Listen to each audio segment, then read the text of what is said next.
విజయవాడలో ఎంతో గ్రాండ్‌గా ఓపెన్ చేసిన ఎగ్జిబిషన్ 'జలకన్య' ఎగ్జిబిషను. దానిలో నిజంగానే నీళ్ళల్లో చేపలాగా అమ్మాయి అంతా ఉండేది. చాలా బాగా సక్సెస్ అయింది. మేము కూడా వెళ్ళాము. కానీ సడన్‌గా మంటలొచ్చేసినాయి. ఇప్పుడు అదే దాని లోపలంతా రకరకాల పక్షుల్ని, జంతువుల్ని కూడా పెట్టారు. అన్నీ చచ్చిపోయినాయి.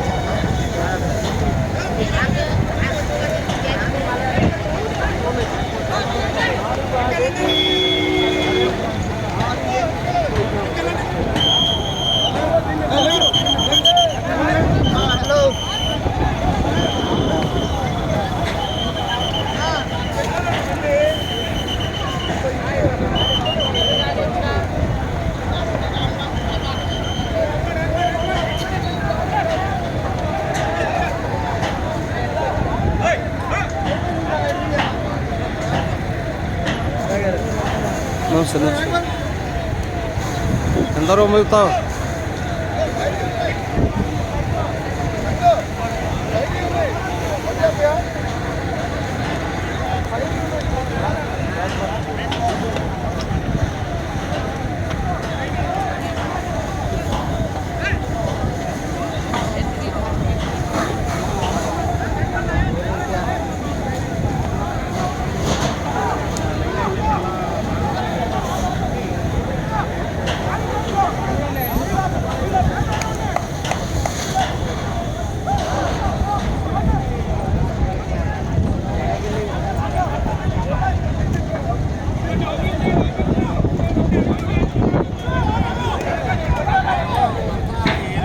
నమస్తే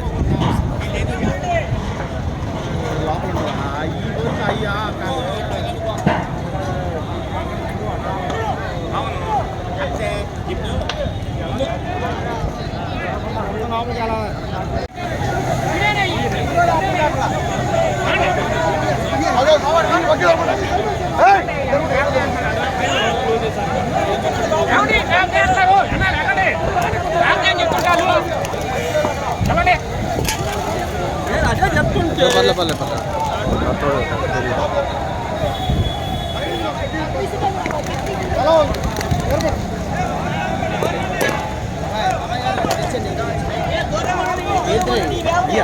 ఈ పేల్చినాయి చాలా బాగా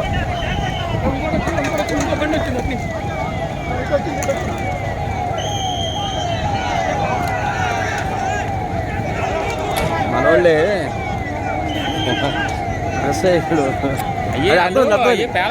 అవునవును అవునవును మీ భాష అర్థమైంది.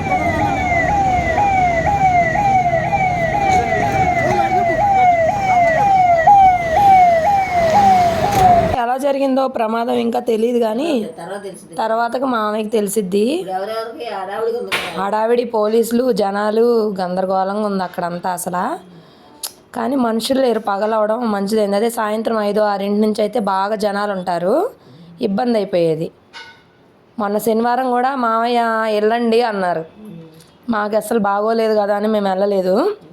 అసలు ఈ పక్షులన్నీ చచ్చిపోయినాయి. రకరకాల అసలు ఎన్ని రకాలు పెట్టారో చూపిస్తాను నీకు. చూడు, పాములు, ఇది ఉంటుంది కొండ చిలువ, రకరకాల పక్షులు, రకరకాల ఇవన్నీ. మళ్ళీ ఉడుమ కుడుమ ఏమంటారు, అది ఉడుమే కదా, ఉడుము, రకరకాల చిలకలు అన్నీ. అసలు వాటి కోసమే వెళ్ళాం. గిన్నె కోడుల్లోనే తెల్లగా నల్లగొన్న కోళ్ళు, పెద్ద చిలక ఇంత పెద్దగా ఉండిద్ది, అవి అన్నీ పెట్టారు.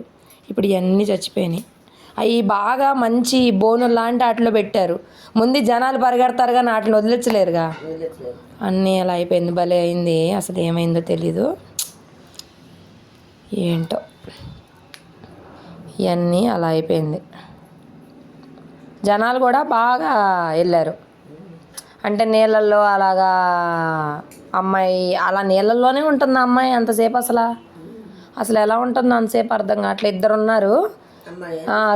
2 బాక్సుల్లో చేపలాగా కిందంతా ఇదేసేసారు. ఇక నీళ్ళల్లోకి వస్తుంది. 5 నిమిషాలు ఉంటుందో, 2 నిమిషాలు పైకి వెళ్ళి గాలి పీల్చుకుంటుంది, మళ్ళీ కిందకు వస్తుంది. అలాగా కానీ ఇలా అవడం బాధాకరం అసలు నిజంగా. ఏంటో వాళ్ళకి ఫోన్ వచ్చింది కదా ఇలాగా అగ్ని ప్రమాదం అయిందని, వెంటనే వెళ్ళుంటారు చూడడానికి. ఇక్కడే మనం అదివరకు భవానీపురం ఇంట్లో ఉన్నామే, ఆ భవానీపురం వెళ్ళే దారిలో రోడ్డు మీదే, మెయిన్ రోడ్డు మీదే. కానీ ఇలా జరిగింది. మొత్తం చాలా నష్టమే. పొగలు ఆగల, చాలా టైం పట్టిద్ది ఇంకా.